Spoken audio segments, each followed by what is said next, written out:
Hey guys, ഞാൻ ഇന്ന് നിങ്ങളോട് സംസാരിക്കാൻ പോകുന്നത് how to improve studies in kids എന്ന് പറയുന്ന ഒരു ടോപ്പിക്കിനെ കുറിച്ചാണ്. അതിനു മുന്നേ എന്റെ വീഡിയോ ആദ്യമായിട്ടാണ് കാണുന്നതെന്നുണ്ടെങ്കിൽ ചാനൽ ഒന്ന് സബ്സ്ക്രൈബ് ചെയ്ത് ഒന്ന് സപ്പോർട്ട് ചെയ്യാം. ഓക്കെ, നമുക്ക് വീഡിയോയിലോട്ട് പോകാം. അപ്പോൾ ഞാൻ പറഞ്ഞു അല്ലേ, എങ്ങനെയാണ് കുട്ടികളുടെ സ്റ്റഡീസിനെ എങ്ങനെ ഇംപ്രൂവ് ചെയ്യാം എന്നുള്ളൊരു കാര്യമാണ് ഞാൻ സംസാരിക്കാൻ പോകുന്നത് അല്ലേ. അപ്പൊ അതിനു മുന്നേ നമുക്ക് നമ്മുടെ കാര്യം ഒന്ന് എടുത്താലോ. അതായത് നമ്മളിപ്പോ ട്രെൻഡിങ് ആയിട്ടുള്ള ബൺമസ്ക എത്ര പേര് വീട്ടിലുണ്ടാക്കി നോക്കിയിട്ടുണ്ടാവും? എനിക്ക് തോന്നുന്നു കുറെ പേര് വീട്ടിലുണ്ടാക്കി നോക്കിയിട്ടുണ്ടാവും, കുറെ പേര് പുറത്തു പോയി കഴിച്ചിട്ടുണ്ടാവും അല്ലെ. അപ്പൊ എന്തുകൊണ്ടാണ് എല്ലാവരും വീട്ടിലത് ട്രൈ ചെയ്യാത്തത്? ബിക്കോസ് ചിലർക്ക് അതിനോട് അതായത് കുക്കിങ്ങിനോട് വലിയൊരു താല്പര്യം ഒന്നും കാണില്ല അല്ലെ. കഴിക്കാൻ ഇഷ്ടമായിരിക്കും, പക്ഷെ കുക്കിങ്ങിനോട് വലിയൊരു ഇൻട്രസ്റ്റ് കാണിക്കാറില്ല അല്ലെ. അങ്ങനെയുള്ള ആൾക്കാർ എന്ത് ചെയ്യും, പുറത്ത് പോയി കഴിക്കാന്ന് വിചാരിക്കും. പക്ഷെ കുക്കിങ്ങിനോട് ഇൻട്രസ്റ്റ് ഉള്ള ആൾക്കാരാണെന്നുണ്ടെങ്കിൽ അതെങ്ങനെയാണ് ഉണ്ടാക്കുന്നത്, അതിന് എന്തൊക്കെ കാര്യങ്ങൾ വേണം എന്നൊക്കെയുള്ള കാര്യങ്ങൾ വളരെ ആകാംക്ഷയായിട്ട് സെർച്ച് ചെയ്ത് നോക്കി അത് വീട്ടിലുണ്ടാക്കി ട്രൈ ചെയ്ത് കഴിച്ചിട്ടുണ്ടാവും അല്ലെ. അപ്പോൾ അതുപോലെ തന്നെയാണ് കുട്ടികളുടെ കാര്യം. അതായത് നമ്മൾക്ക് എന്ത് കാര്യവും ഇൻട്രസ്റ്റ് ഉണ്ടെങ്കിൽ മാത്രമേ നമ്മൾ അതിനിറങ്ങി പുറപ്പെടാറുള്ളൂ അല്ലെ. അതുപോലെയാണ് കുഞ്ഞുങ്ങളുടെ കാര്യം നമ്മൾ എടുക്കുമ്പോഴും പഠിക്കാൻ ഇൻട്രസ്റ്റ് ഉണ്ടെങ്കിൽ മാത്രമേ അവർക്ക് പഠിക്കാൻ പറ്റൂ. നമ്മൾ ഈ ഇൻട്രസ്റ്റ് ഇല്ലാതെ കുട്ടികളോട് ഇങ്ങനെ ഓരോന്നായിട്ട് ഇങ്ങനെ പഠിക്കുക ഓരോ ലെസൺസ് നോക്ക് പഠിക്കുക എന്നൊക്കെ പറഞ്ഞു കഴിഞ്ഞാൽ കുട്ടികൾക്ക് അത് പറ്റുന്നില്ല. കാരണം അവർക്കൊരു ഇൻട്രസ്റ്റ് ഇല്ല. നമ്മളുടെ കാര്യം അങ്ങനെയല്ലേ, നമുക്ക് ഇൻട്രസ്റ്റ് ഉണ്ടെങ്കിൽ അല്ലെങ്കിൽ നമുക്കത് എന്ത് കാര്യമാണെങ്കിലും നമുക്ക് ചെയ്യാൻ തോന്നും, അല്ലെങ്കിൽ നമുക്കത് ശ്രദ്ധിക്കാനൊക്കെ തോന്നും.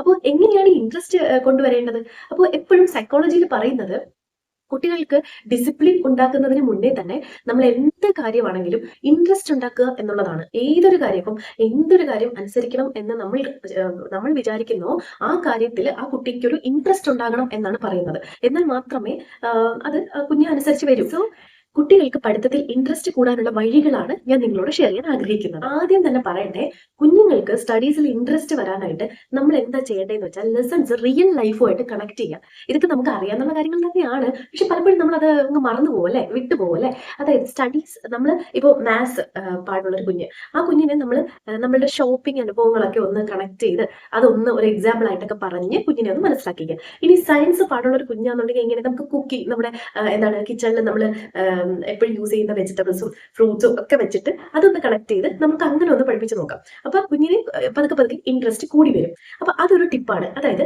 നമ്മൾ റിയൽ ലൈഫുമായിട്ട് കണക്ട് ചെയ്ത് നമ്മൾ കുഞ്ഞുങ്ങളെ പഠിപ്പിക്കുക.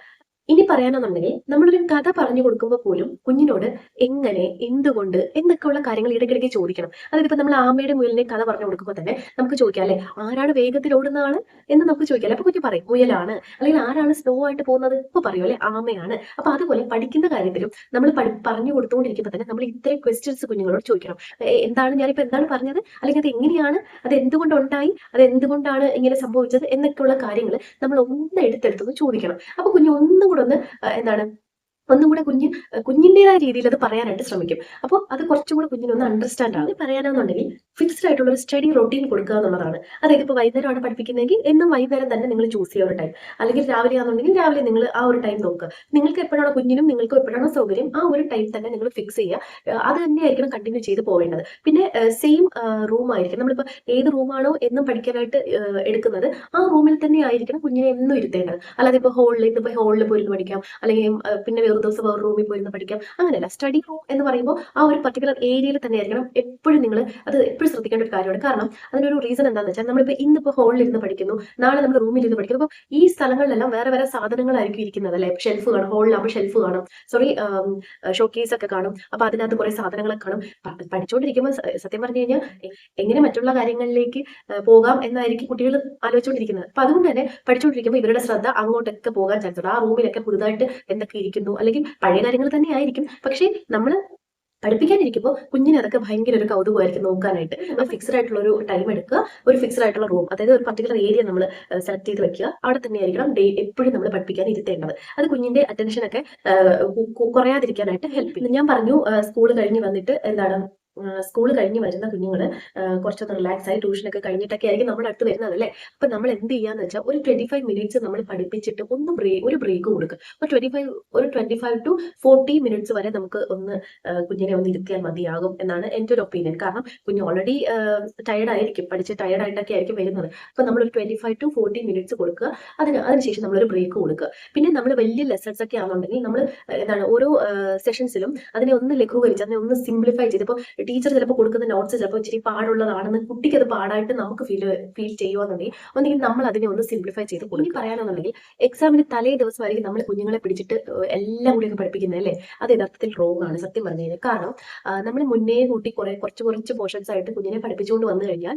കുഞ്ഞിന് പെട്ടെന്ന് ഈ എക്സാമിന്റെ തലേദിവസം ഒന്ന് ഒരു റിവിഷൻ പോലെ നമുക്ക് നടത്തിയാൽ മതിയാവും കുഞ്ഞിന്. അപ്പോൾ കുഞ്ഞ് കുറച്ചും കൂടെ ഓർത്തിരിക്കാനും ഒക്കെ ഈസി ആയിരിക്കും. ഇത് എല്ലാം കൂടെ ഒരുമിച്ച് കൊടുക്കുമ്പോൾ കുഞ്ഞിനെ ഒന്നും ചിലപ്പോൾ ഓർത്ത് വയ്ക്കാൻ പറ്റണമെന്നില്ല. അപ്പോൾ എക്സാമിന് ചിലപ്പോൾ നന്നായിട്ട് പെർഫോം ചെയ്യാൻ പറ്റണമെന്നില്ല.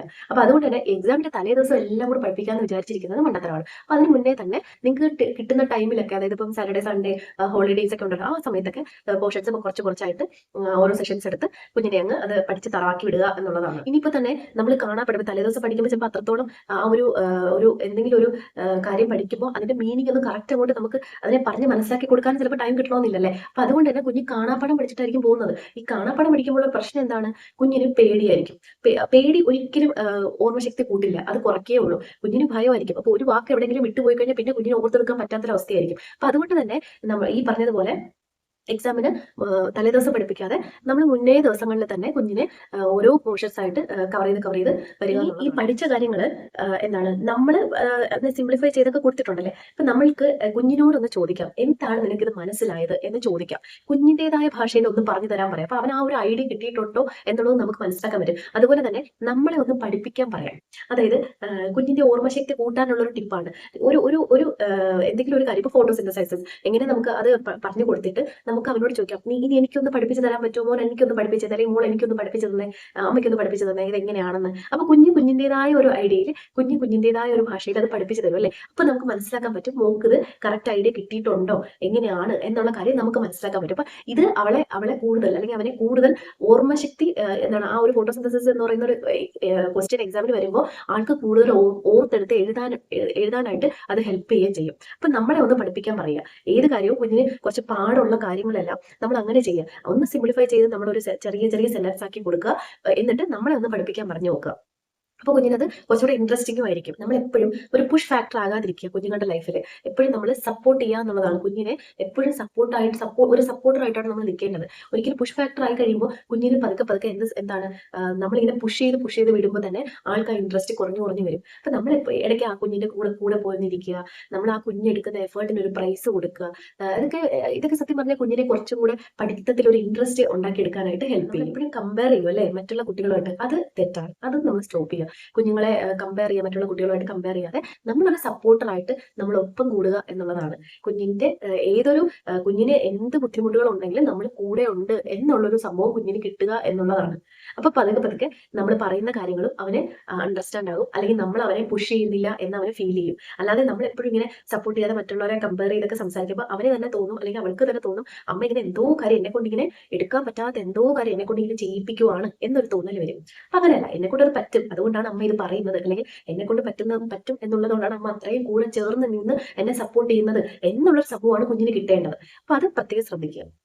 ഇനി നമുക്ക് എക്സാം ഫിയർ എങ്ങനെ നമുക്ക് ഹാൻഡിൽ ചെയ്യാമെന്ന് നോക്കാം. എക്സാം ഫിയർ എന്ന് പറയുമ്പോൾ മിക്ക കുട്ടികൾക്കും ഉള്ളൊരു പ്രോബ്ലമാണ്. ഇപ്പം ബോർഡ് എക്സാം ഒന്നും ആവണമെന്നില്ല, അല്ലാത്ത എക്സാംസ് പോലും കുട്ടികൾക്ക് ഒരു പ്രഷറാണ് സത്യം പറഞ്ഞു കഴിഞ്ഞാൽ. കാരണം ഒത്തിരി പഠിക്കാൻ കാണും. പിന്നെ ഈ വീട്ടിലുള്ള പാരന്റ്സിന്റെ ഈ ഒരു കോമ്പറ്റീഷൻ മൈൻഡും കാര്യങ്ങളൊക്കെ ആയിട്ട് കുഞ്ഞിന് സത്യം പറഞ്ഞാൽ നല്ലൊരു പ്രഷറായിരിക്കും കുഞ്ഞ് പോയിക്കൊണ്ടിരിക്കുന്നത്. അപ്പോൾ എക്സാം ഫിയർ ഉള്ള കുഞ്ഞുങ്ങളെ നമ്മൾ ഹാൻഡിൽ ചെയ്യുമ്പോൾ പ്രത്യേകം ശ്രദ്ധിക്കണം. നമ്മൾ അവരുണ്ടാക്കിയിരിക്കുന്ന മിസ്റ്റേക്സിനെ ഒന്ന് നോർമലൈസ് ചെയ്ത് കളയാന്നുള്ളതാണ്. ഇപ്പം കഴിഞ്ഞ എക്സാമിന് ചിലപ്പോൾ മാത്സിന് കുറച്ച് പുറകിലോട്ട് പോയി, അല്ലെങ്കിൽ സയൻസിന് കുറച്ച് പുറകിലോട്ട് പോയി, നമ്മളൊന്നും അവരൊന്ന് ഓർമ്മിപ്പിക്കണം.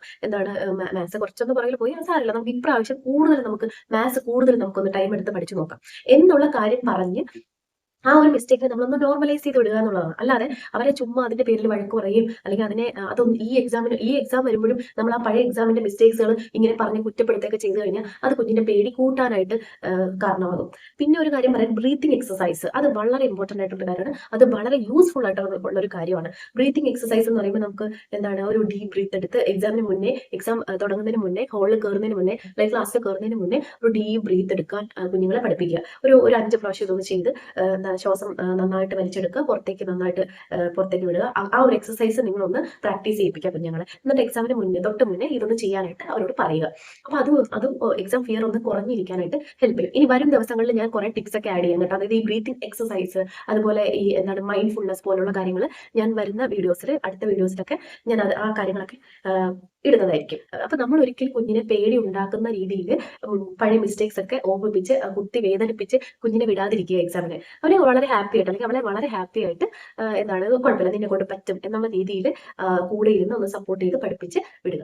ഇനി പറയാനെന്നുണ്ടെങ്കിൽ പല പാരന്റ്സും കുഞ്ഞുങ്ങൾ കളിക്കാനൊക്കെ പോകുമ്പോൾ പറയുമല്ലേ, എന്താണ് ഈ പോർഷൻ പഠിച്ച് തീർക്കാതെയൊക്കെ നീ കളിക്കാനായിട്ട് പോയോ എന്നൊക്കെ ചോദിച്ചാൽ ഒത്തിരി കിടന്ന് വഴക്ക് പറയുന്നത് കേൾക്കാറുണ്ട്. അങ്ങനെയല്ല, കുഞ്ഞിന് കളിക്കുന്നതും ഇമ്പോർട്ടന്റ് ആണ്. ഫിസിക്കൽ ആക്ടിവിറ്റീസ് വളരെ ഇമ്പോർട്ടന്റ് ആണ് കുഞ്ഞിന്. പഠിക്കുന്നതിനോടൊപ്പം തന്നെ കുറച്ച് സമയം കുഞ്ഞിന് ഫിസിക്കൽ ആക്ടിവിറ്റീസ് എൻഗേജ്ഡ് ആക്കിക്കുക എന്നുള്ളത് നമ്മുടെ ഡ്യൂട്ടിയാണ്. കാരണം കുഞ്ഞിന് ഇങ്ങനെ എപ്പോഴും പഠിത്തം മാത്രമായിട്ട് റൂമിലേ ഇങ്ങനെ അടച്ചു മൂടി അങ്ങനെയല്ല. കുഞ്ഞ് പുറത്തൊക്കെ പോയി ഒന്ന് കളിക്കാനും കൂടെ നമ്മൾ അവർക്ക് അവസരം ഉണ്ടാക്കി കൊടുക്കുക. പഠിക്കുക പ്ലസ് കളിക്കുക എന്നുള്ളൊരു സംഭവമാണ്.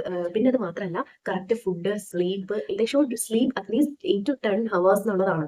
അപ്പോൾ സ്ലീപ്പ് കറക്റ്റ് ആയിരിക്കുക, ഫുഡ് നല്ല ന്യൂട്രീഷണൽ റിച്ച് ആയിട്ടുള്ള ഫുഡ് നമ്മൾ അവർക്ക് കൊടുക്കുക.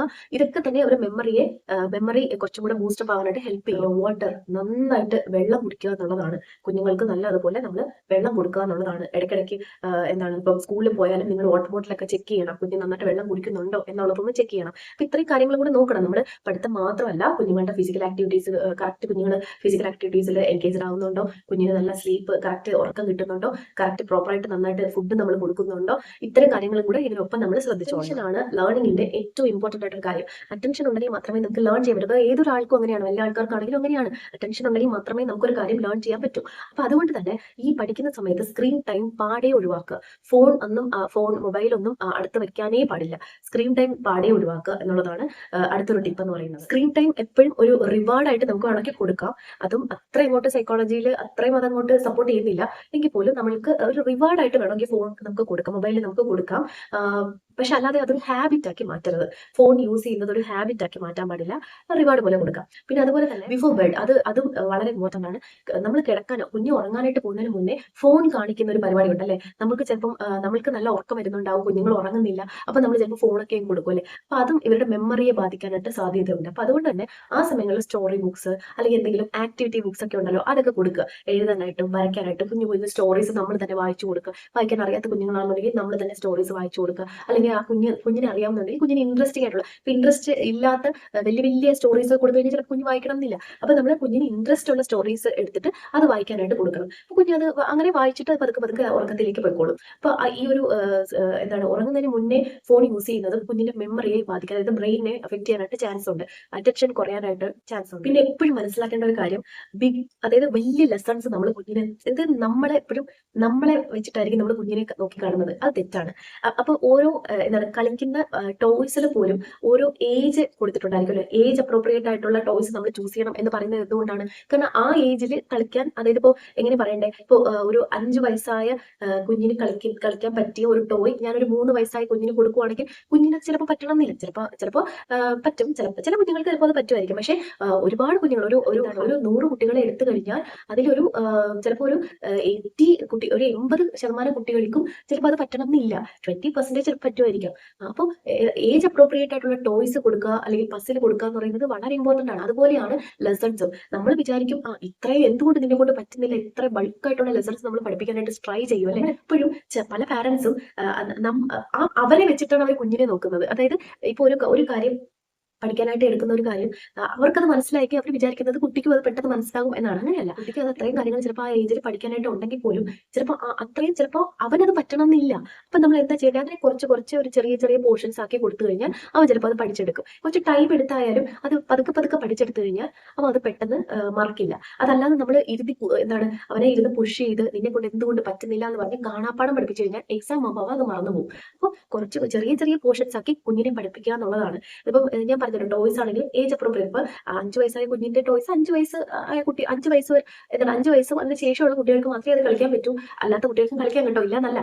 ചിലപ്പം ഹൈലി ടാലന്റഡ് ആയിട്ടുള്ള കുഞ്ഞുങ്ങൾക്ക് ചിലപ്പോൾ പറ്റുമായിരിക്കും. പക്ഷേ മെജോറിറ്റി ഓഫ് കുട്ടികൾക്കും ആ ഒരു 5 വയസ്സിന്റെ ടോയ്സ് ഒരു 3 വയസ്സായ കുഞ്ഞിന് കൊടുത്തു കഴിഞ്ഞാൽ അത് കളിക്കാൻ പറ്റണമെന്നില്ല. അപ്പൊ അതുപോലെയാണ് ഇവിടെയും ബൾക്കായിട്ടുള്ള കാര്യങ്ങളെല്ലാം നമ്മളൊന്ന് സിംപ്ലിഫൈ ചെയ്ത് കുഞ്ഞിന് മനസ്സിലാകുന്ന ഭാഷ, നമുക്കറിയില്ല നമ്മുടെ കുഞ്ഞ് ഏത് ലെവലാണെന്നൊക്കെ നമുക്കൊരു ഐഡിയ കാണുമല്ലോ. അപ്പൊ അവന് മനസ്സിലാവുന്ന രീതിയിലോട്ട് മാറ്റി നമ്മൾ പറഞ്ഞു കൊടുക്കുക എന്നുള്ളതാണ്. പിന്നെ എപ്പോഴും നോക്കേണ്ട ഒരു കാര്യം, നമ്മൾ എപ്പോഴും പറയില്ല നീ ഇത്രയും മാർക്ക് മേടിക്കണം, നീ ഫുൾ മേടിക്കണം, മേടിച്ചു you should score more more, ഇതാണ് നമ്മൾ എപ്പോഴും പറയുന്നത് അല്ലെ. അത് തെറ്റാണ്. അങ്ങനെ പറയേണ്ട കാര്യമില്ല. അവനെ കൊണ്ട് പറ്റുന്നത് അവൻ മേടിച്ചോണ്ട് വരുമ്പോൾ നീ കുറച്ചും കൂടെ മേടിക്കണം, നീ കുറച്ചും കൂടെ മേടിക്കണം എന്നല്ല. പിന്നെ കുറച്ച് മടി പിടിച്ചിരിക്കുന്ന കുട്ടികൾ കാണും പഠിക്കാനായിട്ട്. ഞാൻ പറഞ്ഞല്ലോ ഇൻട്രസ്റ്റ് കാണിക്കാത്ത കുട്ടികൾ കാണും. അപ്പൊ ഈ ഒരു കാര്യങ്ങളൊക്കെ നിങ്ങൾ ഫോളോ ചെയ്ത് പോകുമ്പോൾ കുഞ്ഞിനെ പതുക്കെ പതുക്കെ ഇൻട്രസ്റ്റ് കൂടുകയും കുഞ്ഞിന്റെ മാർക്സിൽ അത് അറിയാൻ പറ്റുകയും ചെയ്യും. അതൊരു വ്യത്യാസം വരികയും ചെയ്യും. ആ ഒരു ചേഞ്ചസ് പതുക്കെ പതുക്കെ നിങ്ങൾക്ക് കാണാൻ കഴിയും. നമ്മൾ കുറച്ചുകൂടെ എഫേർട്ട് എടുക്കണം എന്നുള്ളതാണ് വാസ്തവം. അപ്പം കുഞ്ഞിന് ആ ഒരു ഇൻട്രസ്റ്റ് ഉണ്ടാക്കിയെടുക്കും. അപ്പം ലേണിംഗ് ഡിസോർഡർ പോലുള്ള കാര്യങ്ങളൊന്നും ഇല്ലാത്തൊരു കുഞ്ഞാണെന്നുണ്ടെങ്കിൽ, അല്ലെങ്കിൽ ബുദ്ധിക്കൊന്നും വേറെ പ്രശ്നങ്ങളൊന്നും ഇല്ലാത്തൊരു കുഞ്ഞാണ്, നോർമൽ ആയിട്ടുള്ള കുഞ്ഞാണെന്നുണ്ടെങ്കിൽ ഉറപ്പായിട്ട് നമ്മൾ ഒന്ന് എഫേർട്ട് എടുത്തു കഴിഞ്ഞാൽ കുഞ്ഞിന് ഇൻട്രസ്റ്റ് ഉണ്ടാക്കി എടുക്കാനും പറ്റും. കുഞ്ഞ് പതുക്കെ പതുക്കെ കുഞ്ഞിന്റെ മാർക്സ് ആണെങ്കിലും ചേഞ്ചസ് വരുന്നത് നിങ്ങൾക്ക് കാണാം. ഒന്ന് ഗ്രാഫ് മുകളിലോട്ട് പോകുന്നത് നിങ്ങൾക്ക് കാണാൻ കഴിയും. മാത്രമല്ല കമ്പാരിസൺ അത് അത് അത് ഭയങ്കര തെറ്റായിട്ടുള്ള കാര്യമാണ് കേട്ടോ. അതെനിക്ക് എല്ലാ പാരന്റ്സിനോടും പറയേണ്ട കാര്യമാണ്. നമ്മൾ എന്ത് കാര്യം ചെയ്യുമ്പോഴും നമ്മൾ വേറെ കുട്ടികളുമായിട്ട് നമ്മൾ കമ്പയർ ചെയ്യുമല്ലേ. പക്ഷെ പല കുട്ടികളും പല കഴിവല്ലേ. അപ്പൊ അങ്ങനെ മറ്റുള്ള കുട്ടികളുമായിട്ട് കുട്ടികളെ എന്തിനാണ് കമ്പയർ ചെയ്യുന്നത്? നമ്മുടെ കുട്ടി എന്ന് പറയുന്നത് അവൻ അവൻ്റെതായ ഒരു പേഴ്സണാലിറ്റിയിൽ വളർന്നു വരേണ്ട ഒരു കുട്ടി, അവൻ അവൻ്റെതായ ഒരു പേഴ്സണാലിറ്റിയോട് കൂടി വളർന്നു വരേണ്ട ഒരു കുട്ടിയാണ്. മറ്റുള്ളവരെ കണ്ടുപിടിക്കൂ, ഇവരെ കണ്ടുപിടിക്കൂ, അവനെ നോക്കൂ, ഇവനെ നോക്കൂ, ഇതൊക്കെ അങ്ങ് മാറ്റുക. നമ്മൾ നല്ല വാല്യൂസും കാര്യങ്ങളും നമ്മൾ പകർന്നു കൊടുക്കുക. അത് വെച്ച് കുഞ്ഞ് വളർന്നു വരട്ടെ, അവൻ നല്ലൊരു പേഴ്സണാലിറ്റിയോട് കൂടി വളർന്നു വരട്ടെ. അല്ലെങ്കിൽ ഒരു സമൂഹത്തിൽ എന്നെ അവരെന്ത് പറയും, അല്ലെങ്കിൽ അവൻ എന്നെ കുറിച്ച് എന്ത് വിചാരിക്കും, ഇവരെന്നെ കുറിച്ച് എന്ത് പറയും, ഇതൊക്കെ ചിന്തിച്ച് ഇങ്ങനെ പേടിച്ച് വളരുന്നതിനേക്കാളും ഇവർ എന്തോ പറയട്ടെ, ഞാൻ എന്റെ വാല്യൂസ് മുറുകെ പിടിക്കുന്നു, ഞാൻ എനിക്ക് വേണ്ടി നന്നായിട്ട് ജീവിക്കുന്നു എന്നുള്ള സമൂഹത്തിലേക്ക് കുഞ്ഞിനെ വളർത്തിക്കൊണ്ട് പോവുക എന്നുള്ളതാണ്. മറ്റുള്ളവരെ ദ്രോഹിക്കാത്ത രീതിയിൽ, മറ്റുള്ളവർക്ക് ഒരു തിന്മ ചെയ്യാത്ത രീതിയിൽ നമ്മൾ കുഞ്ഞുങ്ങളെ വളർത്തുക എന്നുള്ളതാണ്. അതായത് നമ്മുടെ കുഞ്ഞുങ്ങളുടെ ഇഷ്ടങ്ങളും താല്പര്യങ്ങളും മറ്റൊരാളെ ദ്രോഹിക്കാത്ത രീതിയിലായിരിക്കണം എന്ന് മാത്രം. അപ്പോൾ ഇത്രയും കാര്യങ്ങളൊക്കെ നിങ്ങൾ ഒന്ന് ഫോളോ ചെയ്ത് നോക്കണം. ഇത്രയും കാര്യങ്ങളൊക്കെ നിങ്ങളുടെ കുഞ്ഞിന്റെ പഠിത്തത്തിലുള്ള ഇൻട്രസ്റ്റ് കൂട്ടാനായിട്ട് നിങ്ങളെ ഹെൽപ്പ് ചെയ്യും എന്ന് ഉറപ്പ് ഞാൻ പറയുകയാണ്. കാരണം വേറെ ബുദ്ധിമുട്ടൊന്നും ഇല്ലാത്ത കുഞ്ഞാണെന്നുണ്ടെങ്കിൽ ഉറപ്പായിട്ടും നിങ്ങൾ ഇത്രയും കാര്യങ്ങൾ നോക്കുമ്പോൾ തന്നെ കുഞ്ഞിനൊരു മാറ്റം ഫീൽ ചെയ്യാൻ തുടങ്ങും. ഇന്നത്തെ വീഡിയോ നിങ്ങൾക്ക് ഇഷ്ടപ്പെട്ടു എന്ന് ഞാൻ വിശ്വസിക്കുകയാണ്. ഇനി വരും ദിവസങ്ങളിൽ കുറെ കൂടി കാര്യങ്ങൾ എനിക്ക് ആഡ് ചെയ്യേണ്ടത്. അതായത് ഇപ്പോൾ ബ്രീതിങ് എക്സസൈസ് ഞാൻ പറഞ്ഞല്ലോ, വീഡിയോയുടെ ഇടയ്ക്ക് പറഞ്ഞല്ലോ, ബ്രീതിങ് എക്സസൈസ്, മൈൻഡ്ഫുൾനെസ്, അപ്പൊ അതുപോലുള്ള കുറെ ടിപ്സ് കാര്യങ്ങളും അങ്ങനത്തെ കാര്യങ്ങളൊക്കെ എനിക്ക് അതൊരു സെപ്പറേറ്റ് ആയിട്ടൊരു വീഡിയോ ചെയ്താലേ പറ്റത്തുള്ളൂ. അല്ലാതെ ഇതിനിടയിൽ അതും കൂടി ആഡ് ചെയ്യുമ്പോഴത്തേക്കും എല്ലാം കൂടി ആകുമ്പോൾ പിന്നെ അതൊരു ഇതാവും. അപ്പൊ അതുകൊണ്ട് അത്തരം വീഡിയോസ് ഒക്കെ വരുന്നതായിരിക്കും. അപ്പോൾ എന്റെ ചാനൽ ഇതുവരെ സബ്സ്ക്രൈബ് ചെയ്യാത്തവരുണ്ടെങ്കിൽ ഒന്ന് സബ്സ്ക്രൈബ് ചെയ്യുക, ആ ബെല്ലൈക്കൺ കൂടി ഒന്ന് പ്രസ് ചെയ്യുക. So thank you so much. എന്റെ വീഡിയോ കണ്ടുകൊണ്ടിരിക്കുന്നവരോട് thank you so much. By.